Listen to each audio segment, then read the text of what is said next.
आज का हमारा बेसिकली जो टॉपिक है वो है कॉलम प्लेसमेंट। किसी भी बिल्डिंग में कॉलम प्लेसमेंट कैसे किया जाता है। हम बेसिकली जो कॉलम प्लेसमेंट की बेसिक बात करेंगे वो रेसिडेंशियल बिल्डिंग के लिए ही होगी। कमर्शियल बिल्डिंग में एक्चुअली जो लाइव लोड है वो वेरी करता है। ठीक है। तो हम जो डिस्कस करने वाले हैं वो column placement only for residential buildings के लिए ही है। तो कॉलम प्लेसमेंट किसी भी रेसिडेंशियल बिल्डिंग में कैसे किया जाता है इसके ऊपर हम डिस्कस करने वाले हैं। तो इससे पहले हमें ये जानना पड़ेगा कि ये कॉलम होता क्या है। कुछ लोग बोलते हैं जो वर्टिकल मेंबर होता है किसी भी पर्टिकुलर बिल्डिंग का वो कॉलम होता है, लेकिन अगर टेक्निकली देखा जाए तो ऐसा कुछ नहीं है। जो भी मेंबर होता है चाहे वो वर्टिकल हो या हॉरिजॉन्टल हो, अगर उसमें एक्सियल लोड आ रहा है तो वो कॉलम की थ्योरी से सॉल्व होगा, मतलब वो कॉलम होगा। और वैसे ही अगर हम देखें बीम, ये member which is subjected to transverse loading, मतलब जो भी कोई मेंबर होता है अगर उसमें ट्रांसवर्स लोडिंग आ रही है तो वो आपका बीम होगा, है ना। तो बीम में ट्रांसवर्स लोडिंग आती है और कॉलम में एक्सियल लोडिंग आती है, मतलब तो ऐसे डिफाइन किया जाता है। अब पर्टिकुलर रेसिडेंशियल जो बिल्डिंग्स होती है उनमें नॉर्मली आप G+2 तक थंब रूल यूज़ कर सकते हैं। अब G+2 तक थंब रूल कैसे यूज़ कर सकते हैं, मतलब G+2 के बाद अगर अदर्स बिल्डिंग आप बनाएंगे, दूसरी स्टोरीज बनाएंगे, इसके ऊपर बनाएंगे, तो उसके लिए आपको बेसिकली एक सॉफ्टवेयर की रिक्वायरमेंट होगी, चाहे वो स्टेट प्रो हो सकता है, बेंटले स्टेट प्रो, या फिर आपका ईटेप्स हो सकता है। उसके लिए आपको स्ट्रक्चर का एनालिसिस करना पड़ेगा, देन लोड कंफर्म करना पड़ेगा किसी भी पर्टिकुलर कॉलम पे कितना लोड आया है या फिर किसी भी पर्टिकुलर बीम पे कितना बेंडिंग मोमेंट आया है। तो अब हम क्या करेंगे, G+2 तक का कॉलम प्लेसमेंट कैसे किया जाता है उस पर उसके ऊपर डिस्कस करेंगे बेसिक थंब रूल से।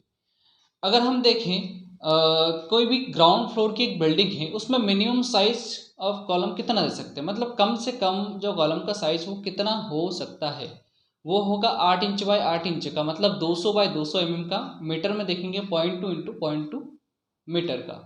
लेकिन इसके लिए भी एक कंडीशन है कि आपका जो पर्टिकुलर कॉलम का डिस्टेंस, दो कॉलम के बीच का डिस्टेंस जो होता है वो 15 फीट से ज़्यादा नहीं होना चाहिए। 15 फीट से ज़्यादा हुआ तो उस केस में बेंडिंग मोमेंट ज़्यादा हो जाएगा और कॉलम पे लोड भी बढ़ जाएगा। बेंडिंग मोमेंट बीम में ज़्यादा हो जाएगा क्योंकि बीम का स्पान ज़्यादा हो जाएगा। दूसरी बात ये है कि मिनिमम डिस्टेंस, कोई भी कॉलम के बीच का मिनिमम जो डिस्टेंस होता है आप मिनिमम 8 फीट दे सकते हैं या फिर 6 फीट भी हो सकता है, क्योंकि आपका स्टेयर केस होता है, स्टेयर केस की लैंडिंग होती है। अगर 3-3 फीट के स्टेयर केस है, डॉग लेग स्टेयर केस है, तो उस केस में हम 6 फीट पे भी 6 फीट पे भी कॉलम प्रोवाइड कर सकते हैं। लेकिन ओनली ग्राउंड फ्लोर बिल्डिंग है तो आप 8 बाई 8 के कॉलम भी यूज़ कर सकते हैं, उससे काम हो सकता है आपका। लेकिन आपको स्पान इसके लिए कंडीशन है कि 15 फीट से ज़्यादा रखना नहीं, मतलब मैक्सिमम जो स्पान है, जो कॉलम के बीच का डिस्टेंस है वो 15 फीट हो सकता है, इससे ज़्यादा नहीं हो सकता।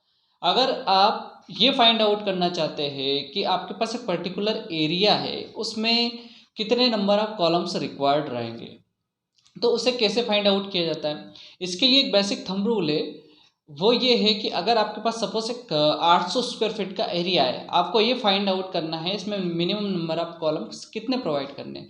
तो आप पर्टिकुलर एरिया को 80 से डिवाइड कर दीजिए। क्या करें, 80 से डिवाइड करते तो आपको क्या है, number of column required suppose 10 आएंगे, क्योंकि 800 डिवाइड बाई 80 तो 10 नंबर ऑफ कॉलम्स आएंगे।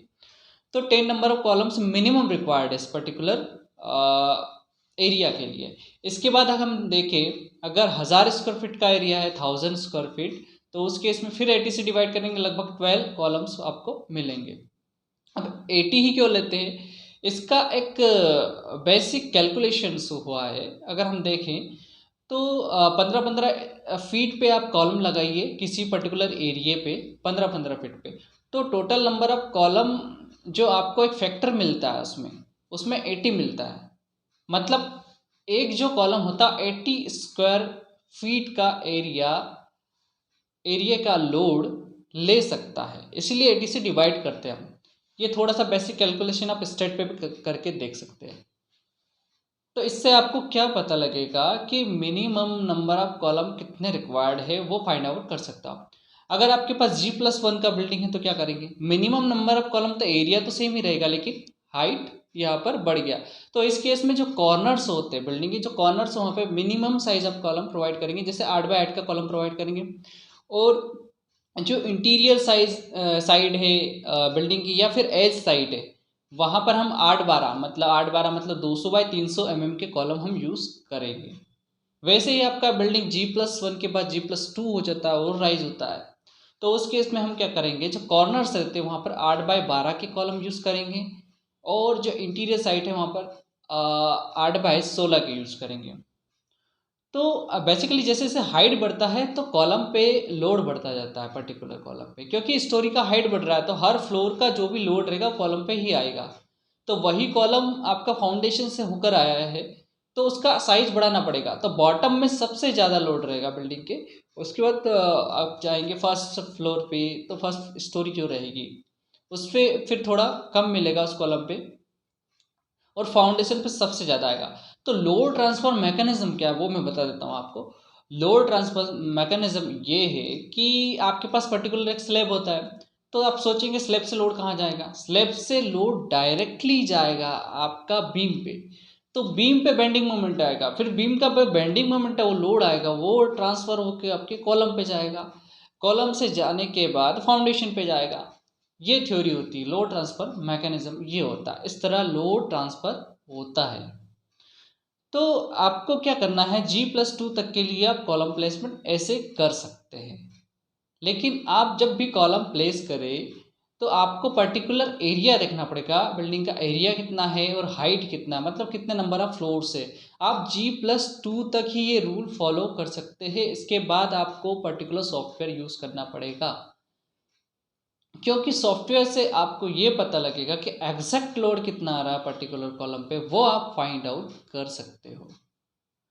ऐसे आप अंदाज से लोड कैलकुलेट नहीं कर सकते हो, लेकिन आप G+2 तक के स्ट्रक्चर के लिए थंब रूल यूज़ कर सकते हो, क्योंकि मिनिमम साइज आपको पता है कॉलम का 8x8 सफिशियंट रहेगा। और मैक्सिमम जो कॉलम G+2 के लिए 8x16 8x18 भी हो सकता है, कहीं कहीं स्पान आपको 20 फीट भी मिलेगा, तो आपको 8x18 का कॉलम भी यूज़ करना पड़ेगा, या फिर 8x18 की बीम्स भी यूज़ करने पड़ेंगे, स्पान ज़्यादा होगा। कभी कभी क्या होता है कि बीम का जो साइज होता है, स्पान अगर हम देखें, एक पर्टिकुलर जो बीम होता है वो कितना बेंडिंग मोमेंट ले सकता है, मैक्सिमम अगर 15 फीट का हमने स्पान रखा तो 60 किलोन्यूटन मीटर का बेंडिंग मोमेंट मैक्सिमम आ सकता है उस पर। लेकिन स्पान मान लिया कि 15 फीट की जगह 20 फीट हो गया सपोज, तो उस केस में आप क्या करेंगे, 20 फीट हो गया, फिर आपको क्या करना पड़ेगा कि जो पर्टिकुलर बीम है अगर उसका जो डेप्थ है 300 में, मतलब 8x12 का जो बीम है 300 में डेप्थ है, विड्थ है आपका 200 में, 200x300 का बीम है, तो डेप्थ में आप वेरी नहीं करेंगे, आप बॉटम में स्टील बढ़ा देंगे, 2 से 3 फीट स्पान के लिए आप बॉटम में स्टील बढ़ा सकते हो, उसका डेप्थ नहीं बढ़ाना आपको। सपोज 25 फीट स्पान हो गया, 25 फीट, तो आपको फिर 8x16 का बीम प्रोवाइड करना ही पड़ेगा। फिर आप अगर इसमें स्टील बढ़ाएंगे बीम में तो वो ओवर एनफोर्स सेक्शन हो जाएगा, तो ऐसा नहीं कर सकते आप। आपको जो बीम का जो सेक्शन है वो बैलेंस सेक्शन ही रखना है। तो आपको इस तरह कॉलम प्लेसमेंट करना है।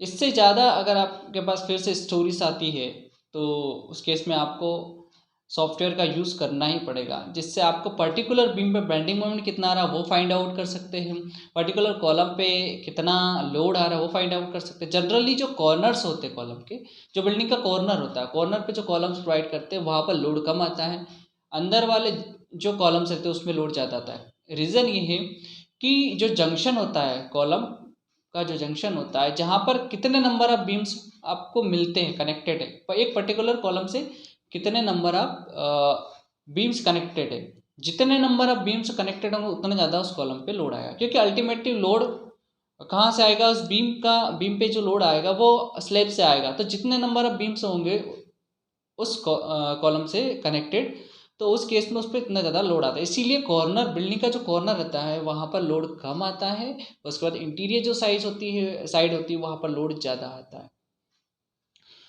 तो इस तरह आपको कॉलम प्लेसमेंट करना है। एक बेसिक कॉलम प्लेसमेंट आप कर सकते हैं। Thank you.